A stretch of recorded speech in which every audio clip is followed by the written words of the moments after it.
Bonjour à tous, aujourd'hui on va débuter un nouveau cycle d'investigation sur une disparition. La disparition d'Angela Celentano, 3 ans.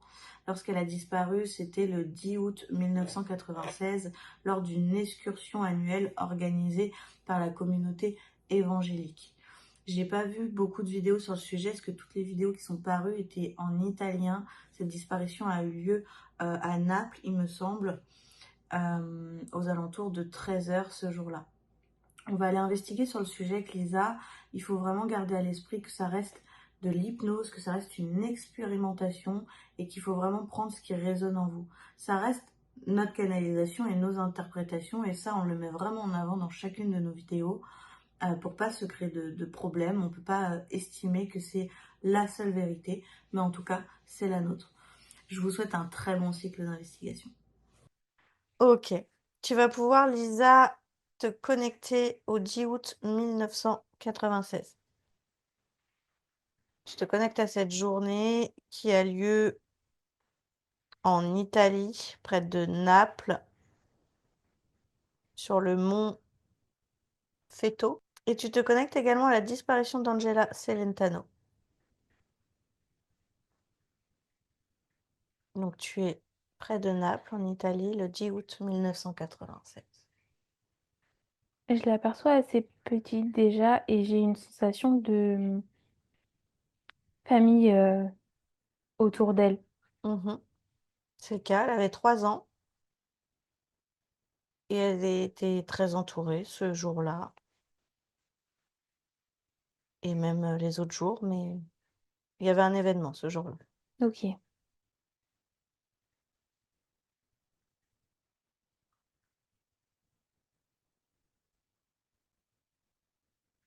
Pour moi, c'est une petite fille qui est assez joyeuse et qui attire beaucoup les regards aussi.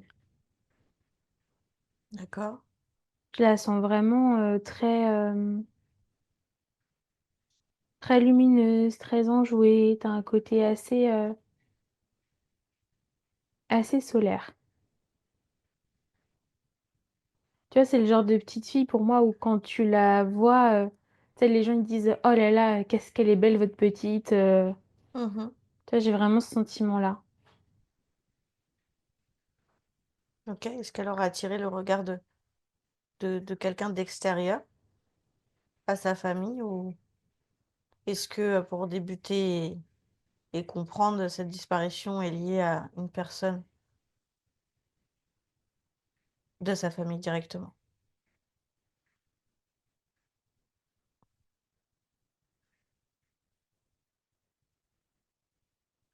J'ai pas la réponse, je vois juste des yeux et je ressens une certaine convoitise dans ces yeux-là. D'accord. Pour moi, c'est plus les yeux d'un homme. Ça ressemble plus aux yeux d'un homme que d'une femme. Mhm.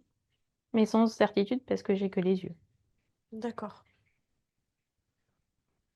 Il y a plein de médiums aujourd'hui qui disent que Angela est encore en vie. Mhm. Selon toi, elle est encore en vie, cette fille ou cette jeune femme, du coup, maintenant? Ou est-ce qu'elle est décédée?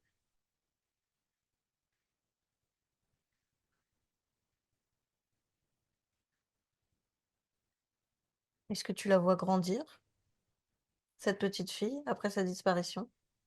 Bah, j'ai un doute. C'est pour ça que je te pose la question autrement.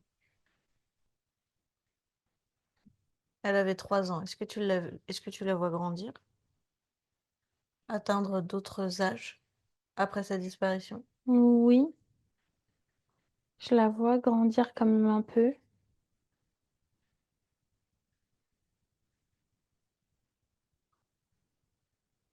Tchou. Grandir comment ça? J'ai l'âge de 5 ans qui résonne déjà. Moi 6. Ok. Et ouais, après moi j'ai 7, 8. Mais je sais pas si elle est encore en vie. En fait, pour moi, c'est soit elle est décédée, mais j'ai pas une sensation de rupture pour l'instant. Soit on lui a fait changer d'identité, et donc du coup sa personnalité change dans ces âges-là, et du coup c'est comme si c'était plus elle, tu vois. Ok. Elle est vraiment pleinement déconnectée de la petite fille qui a été Ok. enlevée. Tu peux te déconnecter du prénom alors. Et juste rester connecté à son ADN.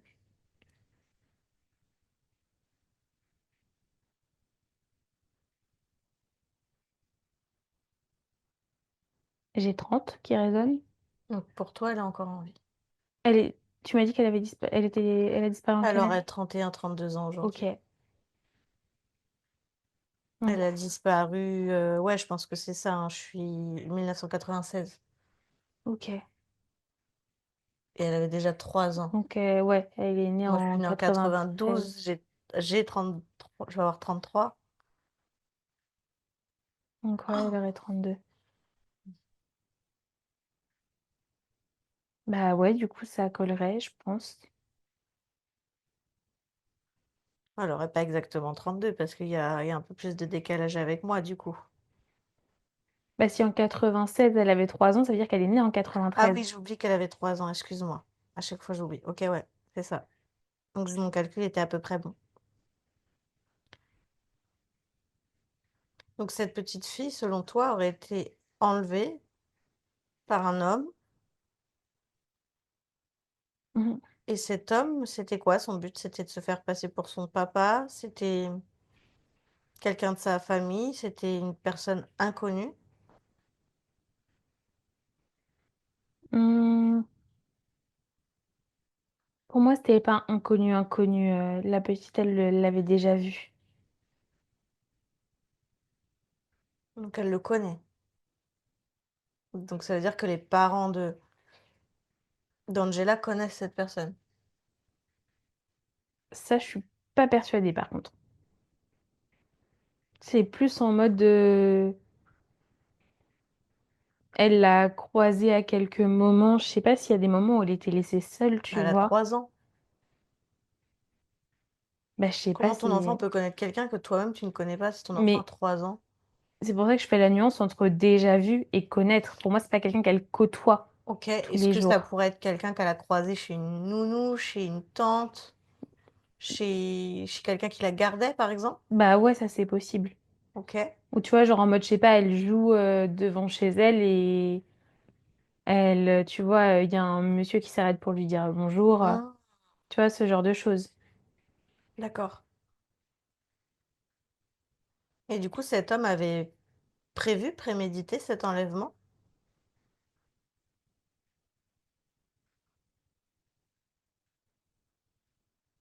Oui. Pour moi, elle l'appelle tonton.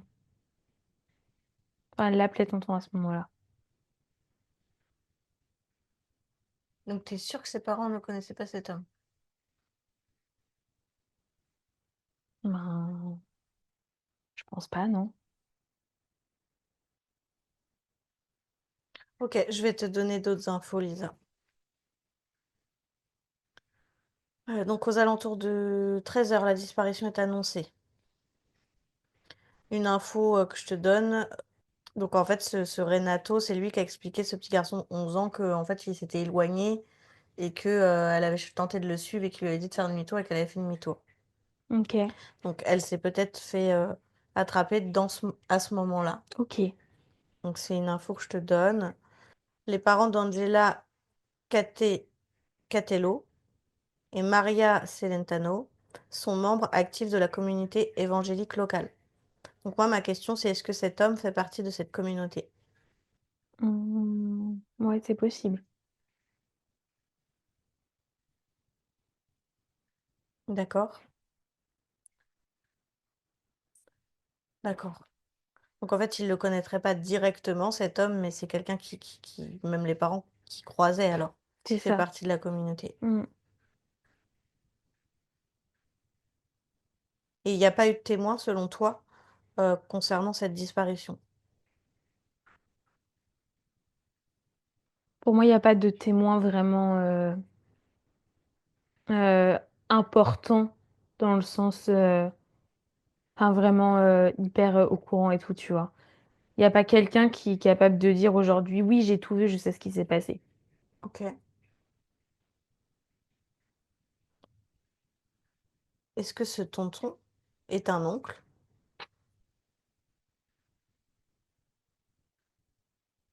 Est-ce que ce tonton porte le même nom, Celentano?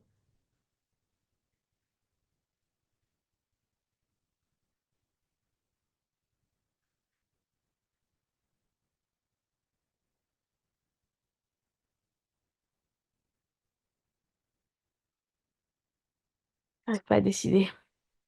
J'arrive pas à décider. Est-ce que ce tonton s'appelle Gennaro Celentano ou pas du tout? Non, je crois pas. Ok. Est-ce Mais que par contre, les yeux de convoitise de cet homme me parlent par rapport à ceux que j'ai vus. Pour moi, c'est pas les mêmes, mais t'as un truc, un regard assez similaire. donc c'est quelqu'un de la famille pour toi? Non, ce que je dis, c'est que c'est pas les mêmes yeux que j'ai vus au début, mais le regard de cet homme-là dont tu me parles Mmh, ressemble un peu, tu vois, dans ce truc de belle petite fille, machin, mmh, aux yeux que je voyais au départ sans que ça soit les mêmes. d'accord. Mais lui n'est pas impliqué. Je crois pas, non. D'accord.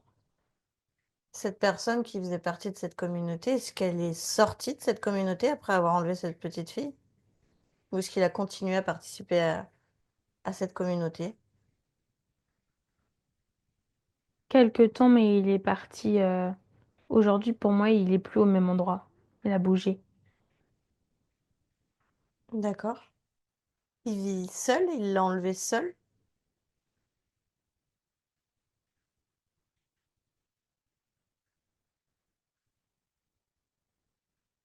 Hmm, non, je crois qu'il y a une femme avec lui. D'accord.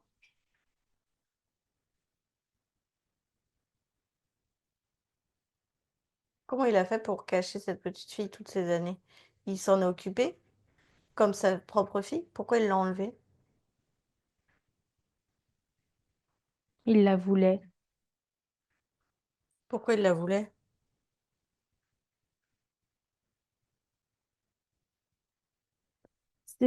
Ça me dit, en gros, c'est comme posséder un bijou. T'as ce côté hyper précieux. On a déjà vu ça, ce côté-là, à vouloir posséder et après Mm. faire du mal. Lui, il l'a élevé, il lui a fait du mal. Il l'a élevé comme sa fille. Qu'est-ce qui s'est passé? Ouais, un peu comme sa fille, mais pour autant, hein, c'est pas une enfance rêvée non plus, quoi. Comment ça? En fait, pour moi, il a des vagues. Donc, par moments, il est très doux, très prévenant, il prend soin. Et par moments, il est assez dur, très autoritaire, faut qu'elle se plie en quatre, etc. Ok. Mais du coup, selon elle, selon sa vérité, cet homme est son père. Oui, Et elle n'a jamais été enlevée. non. Je crois qu'elle sait que... En fait, je me demande si ils lui ont pas dit que c'était bien son... Enfin, que c'était son oncle et qu'en gros, elle a été Adoptée. adoptée. D'accord. Parce que j'ai quand même ce truc de tonton qui reste à résonner dans ma tête. Donc, puis tu vois, ça aurait été bizarre de passer d'une petite fille qui l'appelle tonton à dire maintenant tu m'appelles papa. Oui. Donc, pour moi, c'est possible qu'ils, tu vois, en mode tes parents ont eu un accident, maintenant on s'occupe de toi, quoi.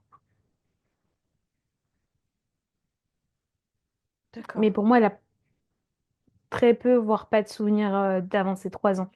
Sachant qu'elle a été enlevée lors d'une excursion annuelle organisée justement par la communauté évangélique. Ok. Et, et du coup, son père s'est rendu compte de son absence, quoi. Et tu sais, t'as du Hmm, monde, etc. Puis d'un coup, tu te dis, elle est où ma petite? hmm, Et elle avait disparu, quoi. hmm. Donc en fait, tout ça, c'était prémédité. Il avait prémédité de l'enlever lors de cette excursion annuelle. Ouais. D'accord. Et pour moi, c'était pas quelqu'un de très impliqué dans la communauté, dans le sens où son absence, elle aurait été remarquée à lui aussi. Hmm. Ok. Aujourd'hui, Angela, est-ce qu'elle est en bonne santé? Est-ce qu'elle va bien? J'ai très peu d'images de la femme qu'elle serait aujourd'hui qui me parviennent. Mais j'ai pas de sensation de... J'ai un poids sur le cœur quand même. Je pense que malgré le fait qu'elle soit pas au courant de ça, ça reste en marqueur dans Ouais, son corps, tu vois. inconsciemment, Ouais, c'est présent. complètement. Mais hormis ça, c'est une femme qui est en bonne santé, qui vit sa vie, quoi. Mm. Elle vit où? Pour moi, elle vit toujours assez proche de ces personnes-là. Il y a une sorte de reconnaissance qui s'est créée. Mais je l'aperçois dans un endroit assez chaud. Est-ce qu'elle vit en Italie? Encore ou pas du tout? Je suis pas sûre. Ou alors tout au sud ou dans les îles, tu vois. Ok. Mais pour moi, c'est quand même... Elle est pas à côté de là où elle est née. Et du coup, comment ça se fait? Je sais pas comment te poser ma question, mais comment on peut enlever un enfant? Mm. Donc, on imagine la situation, hein. J'enlève un enfant demain, hein, c'est vraiment une situation, on imagine. J'enlève un enfant demain, je me dis, ah, ce petit garçon, il est super mignon, j'ai envie de l'élever, je veux que ce soit mon fils. J'arrive pas à avoir d'enfant, je sais pas, hop, je l'enlève. D'accord? Mm. Comment ça se fait? Comment ils ont fait toutes ces années pour le côté médical, pour tout ça, pour que ce soit pas perçu, pour qu'on retrouve pas cette petite fille, ce qu'elle est recherchée, cette petite fille. Comment ça se fait qu'avec l'ADN, putain, on retrouve pas cet enfant? Déjà, tu fais pas des recherches ADN comme ça. Ouais, Donc déjà, il y a ça de présent.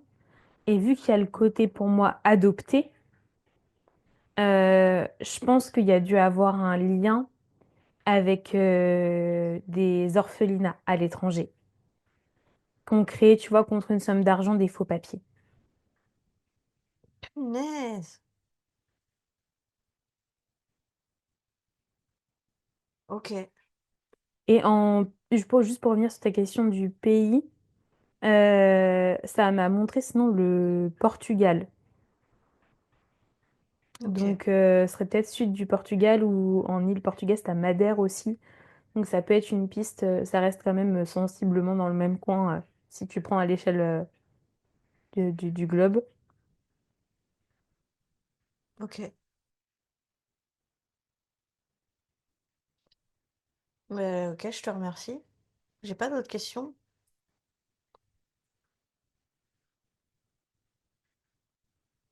Je suis juste en aberration de la facilité que c'est de D'enlever un enfant. d'enlever un enfant. Et cet enfant ne sait pas. C'est Moi, je pense à ses parents qui c'est un doivent truc de continuer de malade, j'en ai des chercher. frissons dans tout le corps, quoi. Je pense à ses parents qui doivent continuer de chercher leur petite fille désespérément, tu sais, d'avoir une réponse. Horrible. Ça doit être atroce. Ok, est-ce que tu as quelque chose à ajouter pour ce cycle? Ouais, j'espère qu'elle retrouvera la mémoire un jour, ou que quelqu'un réussisse à la reconnaître, quoi. Hmm. Et c'est toujours compliqué. Je pense que tu dois avoir un peu comme c'était Denise Pipiton, je crois qu'on avait fait, où tu avais des simulations 3D de ce à quoi elle ressemblerait aujourd'hui. Mais c'est toujours approximatif, quoi. Oui, c'est approximatif. Là, la vraie chose qui pourrait lui permettre de se montrer, c'est d'avoir un flash, d'avoir un déclic, de décider, je sais pas, comme la majorité de nos clients qui viennent travailler en hypnose, faire des soins, bah, c'est des choses qui ressortiraient, ça, en Mm. session. Mais tant qu'on met Ouais. pas le nez là-dedans, tant qu'on cherche pas à comprendre un peu son identité, sa Mm. place, parce qu'on a des personnes hein, qui viennent travailler ce truc d'identité, cette place qu'on vient incarner dans le système humanitaire ou dans notre schéma familial. On le travaille beaucoup en constellation familiale et ça, c'est des choses Qui ressortent des qui fois. ressortent beaucoup, quoi. Donc la seule manière qu'elle pourrait de savoir, ce serait ça, quoi. Ouais, encore si son subconscient est prêt à lui montrer. Complètement. Parce qu'il y a des traumatismes qui ressortent jamais parce que le Oui, corps est pas prêt à les accepter aussi. complètement. Ok, bah, je te remercie. Tu vas pouvoir déconnecter Mm. complètement, Lisa. J'espère que ça vous a plu. N'hésitez pas à commenter et on vous dit à bientôt. À bientôt.